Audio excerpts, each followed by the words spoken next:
So, we'll come back to the question of whether or not games are a sport or whatnot, or whether or not that question even matters. But at the end of the day, there is oftentimes a pretty big disconnect between how a lot of people look at online games and esports and what's happening versus how obviously the fans and the players feel about this thing that they really love and are deeply connected to.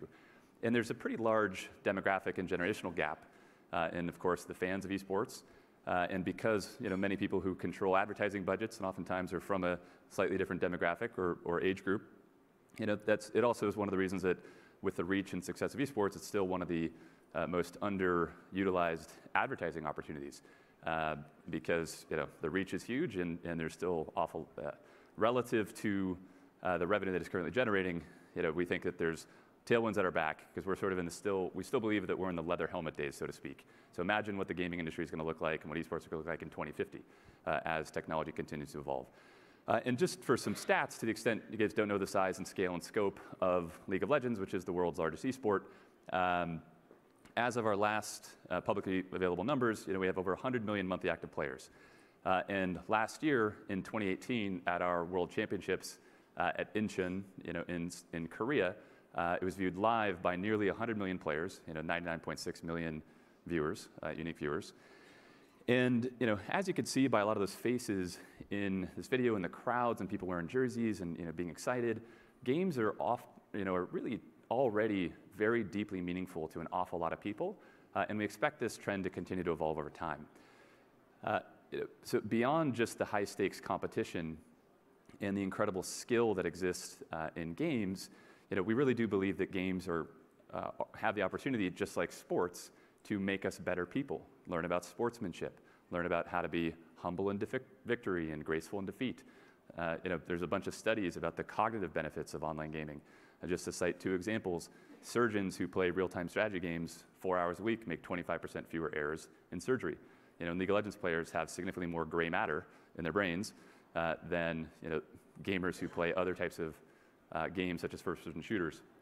And so because it's essentially a game that's like a real-time chess match, which there's lots of decision-making is happening in real time. And what's interesting is as gaming continues to become more and more mainstream and people are seeing these big arenas and whatnot, it's sort of evolving from this thing that we have to kind of convince everybody is cool and or worth people's time. And obviously, maybe one of the reasons I'm up on this stage and a lot of you are here even listening to this talk is because people are interested in learning about esports and gaming more and more over time, which we think is great. And the reason is because, again, as a mission-driven company, at Riot, we envision a world where gaming is actually viewed as a meaningful life pursuit. We're just like with film, where one day we think the term gamer is essentially going to go away because everybody plays games. Like in film, nobody calls himself a moviegoer, right? Because everybody watches movies. It's just a thing you do. And so if you contextualize the arc of the video game business and esports over time, again, we're really early on, and it's a really exciting future for us, where as the physical and the virtual become more intermeshed, and we'll show you a little bit of what's already happening, this is just going to become a bigger and bigger pie or part of people's media consumption and pie and life. And hopefully by the end of the conversation, and when Ben and I, Ben's going to ask me some questions at the end, hopefully I'll open your mind to that possibility just a little bit. But for those of you that are looking at esports, it obviously starts with having an incredibly deep game, which is very hard to create, which is a game that is incredibly fun to play, will last for a very long time, that people also love to watch, that has a sort of an infinite learning curve. Just like how you can shoot free throws 24/7 for your entire life and you're still never going to make 100% of them, the same type of skill issues exist in League of Legends. And I want to show you a super quick clip that just illustrates, for any like football fans or basketball fans or whatnot, the type of team-oriented strategies that exist in League of Legends.